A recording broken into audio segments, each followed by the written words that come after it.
বাংলাদেশে আসলে হচ্ছেটা কি এটা তো মাঝে মাঝে আমরা বুঝি না। আমরা অনেক ক্ষেত্রে বাংলাদেশের পরিস্থিতি বোঝার চেষ্টা করি, কারণ আফটার অল এই বাংলাদেশটাই তো আমার জন্মভূমি।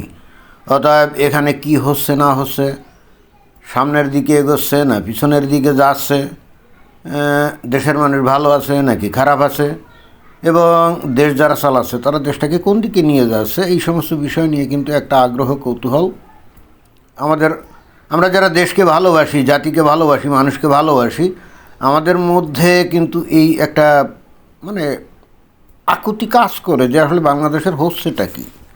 যেমন এই যে গত প্রায় দেড় বছর ধরে গোটা বাংলাদেশ দাপিয়ে বেড়ানো একজন নেতা, এবং অবশ্যই অবশ্যই অত্যন্ত কি বলা যায়, বাংলাদেশের একজন ইসলামের সৈনিক, সিপাহ সালার আতাউর রহমান বিক্রমপুরী। হ্যাঁ, আতাউর রহমান বিক্রমপুরী, এখন বিক্রমপুরে বাড়ি, এই জন্য মনে হয় বিক্রমপুরী নাকি, তো একে গ্রেপ্তার করছে।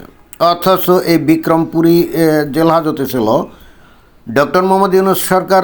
ডক্টর মোহাম্মদ ইউনূস সাহেব যখন ক্ষমতায় আসলেন তখন সর্বপ্রথমেই কিন্তু এই আতাউর রহমান সহ আরও যত ওই জঙ্গিপনার অপরাধে, সন্ত্রাসী কার্যক্রম করার অপরাধে যাদেরকে জেল হাজতে দেওয়া হয়েছিল, এবং এদেরকে একেবারে বিচার করে রীতিমতো রায় দিয়েই কিন্তু জেলে রাখা হয়েছিল। কারো 5 বছর, কারো 10 বছর, কারো 15 বছর সশ্রম কারাদণ্ড বা বিনাশ্রম কারাদণ্ড, এরকম কিন্তু তারা সাজা ভোগ করছিল।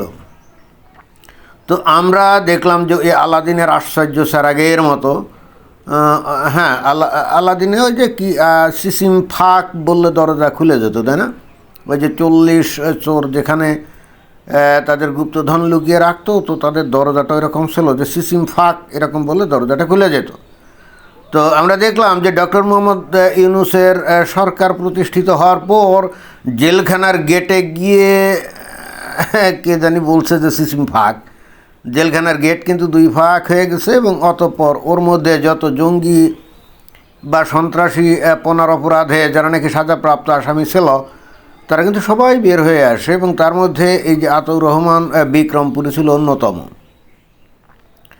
আতাউর রহমান বিক্রমপুরীর কথাবার্তা যারা আপনারা শুনছেন, নিশ্চিতভাবেই আপনারা বলবেন যে বাংলাদেশে যারা যারা নাকি ইসলামী শরিয়তি বিধান কায়েম করতে চায়, মানে তালিবানি শাসন কায়েম করতে চায়, আসলে তালিবানের চাইতেও আরও বেশি উগ্র, ওই যে is, Islamic state of Levant মানে যে সিরিয়া এবং ইরাকে আবু বকর আল বাগদাদির নেতৃত্বে যে ইসলামী খালিফাত প্রতিষ্ঠিত হয়েছিল, আতাউর রহমানের কথাবার্তা আমি যেটুকু শুনছি তাতে মনে হয়েছে সেও কিন্তু এই যে বাংলাদেশে ওই ধরনের একটা খিলাফত প্রতিষ্ঠিত করতে চায়। তো গত প্রায় 1.5 বছর ধরে গোটা বাংলাদেশে দাপিয়ে বেড়ানো, এবং একই সঙ্গে আমি এটাও খেয়াল করেছি, বাংলাদেশে যত স্বাধীনতার চিহ্ন আছে না, যত স্মৃতিচিহ্ন বা স্বাধীনতার যত বিষয় আশয় আছে যেগুলো দেখলে বাংলাদেশের মানুষের মনের মধ্যে স্বাধীনতার চেতনা জাগ্রত হতে পারে, ওই সমস্ত জায়গাগুলোতে একেবারে টার্গেট করে করে আতাউর রহমান বিক্রমপুরী এবং তার যে অনুসারী আছে, সমর্থক আছে, তারা গিয়ে সেখানে ভাঙচুর করছে। এবং যখন তারা ভাঙচুর করছে তখন আশেপাশের অন্যান্য লোকও সেখানে জড়ো হয়েছে, তো সন্দেহ নাই। বাট অনেক ক্ষেত্রেই কিন্তু আতাউর রহমান বিক্রমপুরী সে ছিল অগ্রগণ্য, এবং গত প্রায় 1.5 বছর ধরে সে কিন্তু বীর বিক্রমে গোটা বাংলাদেশ চষে বেরিয়ে সব জায়গায় এই কর্মকাণ্ডগুলো করেছে, এবং তাকে কিন্তু কেউ ডেকে জিজ্ঞেসও করে নাই যে আপনি এই কাজগুলো কেন করছেন, এবং এই কাজগুলো সে কিন্তু করছে একেবারে সোজাসুজি পুলিশ, বিডিআর, মিলিটারি তাদের সামনেই, এবং কেউ তাকে বাধা দেওয়ার কোনো সাহস করা তো দূরের কথা, জাস্ট জিজ্ঞেসও করতে সাহস পায় নাই যে আপনি এগুলো কেন করছেন। বাংলাদেশের তৌহিদি জনতার একেবারে নয়নের মণি ইসলামের সিফা সালার, যার মধ্য দিয়ে বাংলাদেশে ইসলামী খিলাফত প্রতিষ্ঠার স্বপ্ন দেখছিল এই যে এই তৌহিদি জনতা, কথা নাই বার্তা নাই, হঠাৎ করে এই যে তাকে গ্রেপ্তার করা হয়েছে। তার অপরাধ হলো ওই যে প্রথম আলো আর ডেইলি স্টার পত্রিকা আছে না, তাদের অফিস ভাঙচুর, লুটপাট এবং আগুন জ্বালানোর কাজে নাকি এই আতাউর রহমান বিক্রমপুরী তার দলবল নিয়ে ওখানে হাজির নাজির ছিল, এবং বস্তুত তারই নির্দেশে নাকি কর্মকাণ্ডগুলো হয়েছে। তো এ পর্যন্ত দেখলাম যে অনেকেই গ্রেপ্তার করছে, এবং অবশেষে আতাউর রহমান বিক্রমপুরী, তাকেও কিন্তু গ্রেপ্তার করা হয়েছে। তো এটা তো বুঝলাম না, গত 1.5 বছরে সে তো আরও বহু কিছু মানে ভাঙচুর করছে, তাই না? তো এবং ওই যে স্বাধীনতার স্মৃতিচিহ্নের বহু কিছু কিন্তু এর নেতৃত্বে এর দলবল গিয়ে ভাঙচুর করছে। এখন সেই ক্ষেত্রে পুলিশ, বিডিআর, মিলিটারি অনেক ক্ষেত্রে দেখা যায় যে তাকে পাহারা দিয়েছে, কিছুই তো বলে নাই। এবং সেই হেতু সে অনেকটা উৎসাহিত হয়ে ওই কর্মকাণ্ডগুলো আল্লাহু আকবার ধ্বনি দিয়ে করছে, সেটা তো আমরা দেখছি। এখন বাংলাদেশের স্বাধীনতার চাইতে কি এই প্রথম আলো এবং এই ডেইলি স্টার পত্রিকার দাম অনেক বেড়ে গেল, বা এদের গুরুত্ব কি অনেক বেশি? বুঝলাম না। নইলে হঠাৎ করে কথা নাই বার্তা নাই প্রথম আলো এবং ডেইলি স্টার পত্রিকার অফিস ভাঙ্গার জন্যে, তারপরে আগুন জ্বালানোর জন্য তাকে গ্রেপ্তার করা হলো, এটা তো মানে কিসের ইঙ্গিত বহন করছে?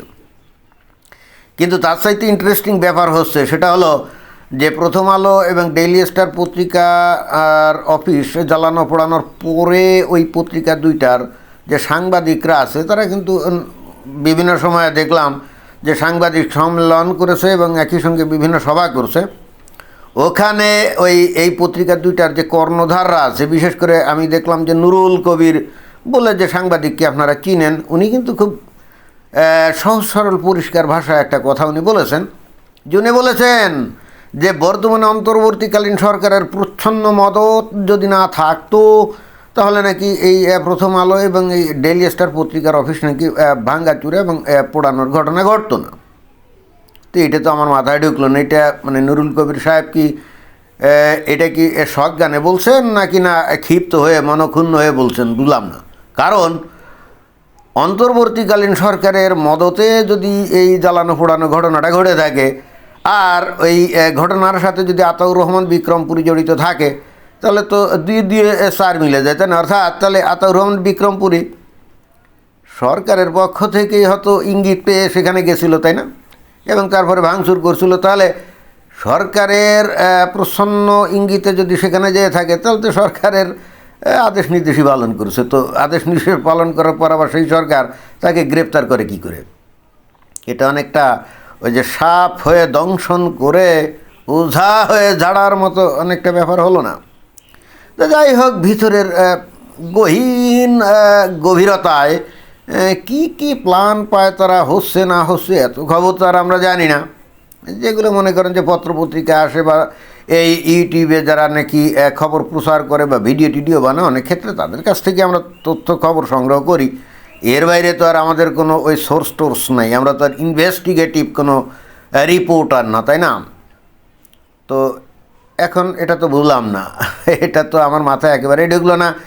এতদিন ধরে যে সরকারের মদতে অনেকটা বলা যায় এবং যে সরকারের আইনশৃঙ্খলা বাহিনীর একেবারে সামনে বীর দর্পে বাংলাদেশে ইসলামী ঝান্ডা তুলিয়ে ধরার জন্যে, ইসলামী শাসন প্রতিষ্ঠার জন্যে একের পর এক কত জায়গায় কত ভাঙচুর, আগুন জ্বালানো ইত্যাদি করে গেল এবং নারায়ে তাকবীর আল্লাহু আকবার ধ্বনি দিয়ে হুঙ্কার দিয়ে গেল। বাংলাদেশের তৌহিদি জনতা তাকে ঘিরে হয়তো স্বপ্ন দেখছিল যে হয়তো অচিরাত বাংলাদেশের আবু বকর আল বাগদাদি হতে পারে এই আতাউর রহমান বিক্রমপুরী।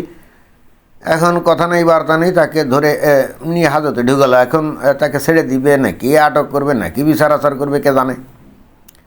এটা তো আর আমরা জানি না সরকারের মনের মধ্যে কী আছে। তবে আপাতত তাকে যদি গ্রেপ্তার করা হয় তাহলে এটা কিন্তু একটা অশনি সংকেতের মতোই মনে হচ্ছে যে আপাতত তাহলে এই যে অন্তর্বর্তীকালীন সরকার, এতদিনে আমরা যেটা দেখছি যে বাংলাদেশে যারা প্রকৃতি ইসলামী শাসন মানে শরিয়া শাসন কায়েম করতে চায় তাদের আশার মানে আশায় কি পানি ঢেলে দিল। অর্থাৎ এখন কি তাহলে অন্তর্বর্তীকালীন সরকার বলতে চাচ্ছে না না না বাংলাদেশে শরিয়তি বিধান কায়েম করা যাবে না এবং যে বা যারা এগুলো করতে চাচ্ছ তাদেরকে ধরা হবে একে একে? ইঙ্গিতটা কি এরকম? কি জানি, বোঝা তো যাচ্ছে না। কারণ বাংলাদেশে কখন কি ঘটে, রাজনৈতিক অঙ্গনে কখন কি ঘটে এটা তো বুঝে ওঠা খুব মুশকিল। আজকে রাতে এক ধরনের ঘটনা তো কালকে সকালে দেখা যাবে কমপ্লিটলি ভিন্ন টাইপের এক ঘটনা, তাই না? এবং তারপরে দেখা যাবে যে দুপুরে আর এক রকম, আবার রাতে ভিন্ন রকম। বাংলাদেশ নিয়ে কোনো রকম প্রেডিকশন করা কিন্তু খুবই টাফ একটা ব্যাপার। তবে আতাউর রহমান বিক্রমপুরীকে এইভাবে গ্রেপ্তার করাটা এটা কিন্তু বাংলাদেশে তৌহিদি জনতার হৃদয়ে এবং কলিজায় আঘাত করার সমতুল্য বলে আমার মনে হয়। কারণ যাকে নিয়ে তৌহিদি জনতা বাংলাদেশের স্বপ্ন দেখছিল যে হয়তো অচিরাত বাংলাদেশে ইসলামী শাসন কায়েম হবে, যেটাকে আমরা মানে ইসলামী পরিভাষায় বলি দারুল ইসলাম, দারুল ইসলাম, এবং তার ছায়াতলে বাংলাদেশের তৌহিদি জনতা এবং মুমিন মুসলমান বসবাস করে সোজা বেহেস্তে গিয়ে 72 হুরের সাথে তারা আকণ্ঠ মদ্যপান করে তারা মজা ভর্তি করবে, এটাই তো স্বপ্ন দেখছিল। এখন সেই স্বপ্নে বিঘ্ন ঘটালো এই সরকার, বুঝলাম না কেন। এখন তাহলে কি তৌহিদি জনতা কি চুপচাপ থাকবে, নাকি একে জেলের তালা ভাঙবো, বিক্রমপুরী এই আতাউর রহমান বিক্রমপুরীকে আনবো, এরকম কোনো কিছু করবে কিনা কে জানে, সেটা সময় বলে দেবে। আমরা অপেক্ষা করি যে বাংলাদেশের তৌহিদি জনতা এখন আসলে কি করতে চাচ্ছে, তাই না? আমরা অপেক্ষা করলাম। ধন্যবাদ।